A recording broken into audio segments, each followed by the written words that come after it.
Fala aí, fanático vascaíno, fanática vascaína, que alegria encontrar você aqui para mais um bate-papo, mais um vídeo para falar da nossa paixão, que é o Vasco da Gama. Comenta, compartilha para geral e, claro, se inscreve no nosso canal ao Top 5 dos canais que falam de Vasco da Gama. Gratidão a você. Bom, vocês viram aí na thumb, né? Aquela foto de entrada do vídeo, o Rayan. Quanto é que vale o cria? Você já parou para pensar? Gostaria de ler aqui o seu comentário. Qual é a tua expectativa? Rayan é um jovem promissor de 19 anos que despontou cedo no Vasco, artilheiro das categorias de base, jogador de destaque das seleções de base também, tanto que está sendo agora discutida a questão do Mundial Sub-20, se o Vasco vai liberar ou não, porque não é data FIFA, então pode ser que o Vasco bata o pé e não libere, apesar da ótima relação do presidente Pedrinho com o presidente Samir Chaud, da CBF, eu não sei se vai rolar a liberação desse atleta, que é importantíssimo para o Vasco. E o mês de setembro será um mês de grandes jogos, de grandes decisões. Então vamos aguardar o que vai acontecer. De qualquer forma, e aí pensando na performance, pensando nos valores que podem ser arrecadados em função desse atleta, o Vasco tem contrato com ele até dezembro do ano que vem. Pausa. O contrato era vigente até dezembro desse ano. A diretoria entendia e sabia que era um ativo valioso, é uma pedra preciosa nas mãos. Chamou o Rayan, o pai dele, Valquimar, ex-zagueiro do Vasco da Gama, o seu empresário também, e aí começou a negociar e conseguiu uma extensão. Fez um novo contrato e agora vai até dezembro de 2026. Só que quando chega o técnico Fernando Diniz, o Rayan se destaca. Contra o CSA ele fez gol, assistência, se pode chamar assim, ele chuta de fora da área, rebate, Coutinho faz o gol. Sumiu no segundo tempo, e o próprio Diniz chamou a atenção isso na coletiva, tem que conversar com ele, porque quando ele for jogar lá do lado da social, ele não pode sumir, porque quando joga perto do banco do Vasco, o Diniz fica acordando ele o tempo todo. Técnica de precisão na batida com a canhota, é um jogador que sabe proteger, tem velocidade, é um jogador cobiçado, tem apenas 19 anos. Então o Vasco, atendendo até um pedido do Diniz, por enquanto, está segurando o Rayan, que vem sendo monitorado por grandes clubes da Europa, principalmente por jogar na seleção brasileira de base. O Vasco já chamou o atleta e seus representantes para fazer um novo contrato e, claro, que aumentar a multa. Conversando com o dirigente do Vasco da Gama nessa semana, e aí a ideia não é vender o Rayan nessa janela, tentar segurar para outra janela do meio do ano que vem, então daqui mais um ano, e aí ele potencializando, ele entrando em campo e jogando muito bem como tem feito, o valor dele vai lá em cima. Mas hoje, eu perguntei qual o valor que o Vasco trabalha. E a estimativa que se comenta dentro dos bastidores é, se chegar uma proposta a partir de 20 milhões de euros, tem negócio. A gente está falando aí mais de 130 milhões de reais.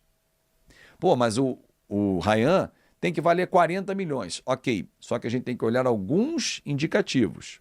Não é quanto a gente acha que ele vale, é quanto o mercado paga. O Vasco está jogando as principais competições? Não. O Vasco tem ganho as principais competições? Também não. O Rayan está performando em alto nível há 2, 3 anos no futebol principal? Não.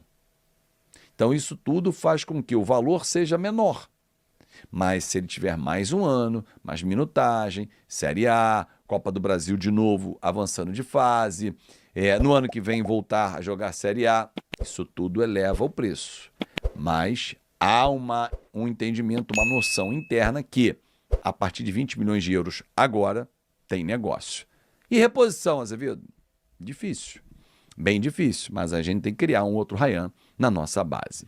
Bom, amanhã tem um jogo importantíssimo, o Vasco está na zona de rebaixamento, precisa voltar a vencer no Campeonato Brasileiro, porque na Copa do Brasil, ok, já avançamos, terça-feira vai rolar o sorteio, todo mundo no mesmo pote, da fase quartas de final, só que o foco agora é Campeonato Brasileiro. Amanhã é o Atlético Mineiro em casa, depois o Vasco sai para jogar com o Santos lá no Morumbi, o jogo não vai ser na Vila Belmiro, mais de 30 mil ingressos já foram vendidos para essa partida. Na sequência, o Vasco tem um jogo atrasado que ele faz contra o Juventude fora de casa, volta ao Rio de Janeiro, pega o Corinthians e aí faz a primeira partida da fase quarta de final. Não sabemos o adversário e nem o local, se era Rio ou na casa do adversário. E dia 31 fecha o mês de agosto diante da equipe do Sport. É um mês pesado, um mês de grandes jogos, mas é um mês que tem que ser da arrancada do Vasco da Gama. O jogo de ontem, né? Ou melhor, ontem, hoje já é sábado. Rapaz, é tanto jogo de quinta-feira, isso. Tem que ser um norte. Principalmente ou especialmente o primeiro tempo. Para amanhã, Lucas Piton tá fora, suspenso, Vitor Luiz entra na zaga dele, na vaga dele, melhor dizendo, ali pela lateral esquerda, e o João Vitor volta à equipe. Ele estava suspenso na Copa do Brasil. Eu duvido que o Fernando Diniz irá deixá-lo no banco de reservas como opção. Aliás, falando em zagueiro, ontem o Carlos Berbetti trouxe em primeira mão e confirmado também por mim nessa informação, a negociação envolvendo o zagueiro Carlos Cuesta, jogador que atua no Galatasaray, da Turquia. O Vasco está encaminhando a aquisição, primeiro mediante ao empréstimo, num valor de 1 milhão de euros, e na sequência a opção de compra por mais 4, caso ele performe e tal. Diferentemente de outras negociações que vinham sendo feitas antes do Admar Lopes chegar, o Vasco comprava o cara e depois, se ele não desse certo, sentava no problema. Lloyd, Jean Davi, Maxime, problemas que o Vasco está sentado até hoje, né? Agora, quando o cara vem por empréstimo, não performa, devolve. Simples assim. Então, assim, o Vasco agora está no outro modelo de negociação, até por ter pouco recurso. O Andrés Gomes é aguardado no Rio de Janeiro também, esse já está praticamente fechado, claro que faltam exames e assinatura do contrato. O Carlos Cuesta pode fechar ainda hoje. O zagueiro destro, que pertence ao Galatasaray, já atuou pela seleção colombiana, jogador rápido, de boa saída de bola, em alguns momentos constrói o jogo, na linha que gosta o técnico Fernando Diniz. Se está vindo um zagueiro destro, é claro para mim que o João Vitor vai sobrar.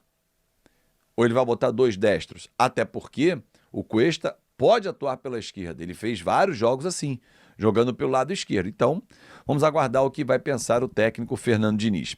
Falei para você que amanhã tem um jogo, né? Lembrei, Vasco e Atlético Mineiro, Dia dos Pais.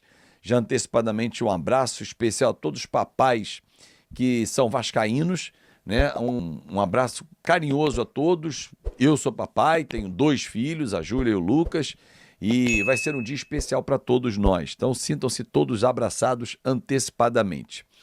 Só que a rodada do Campeonato Brasileiro começa hoje.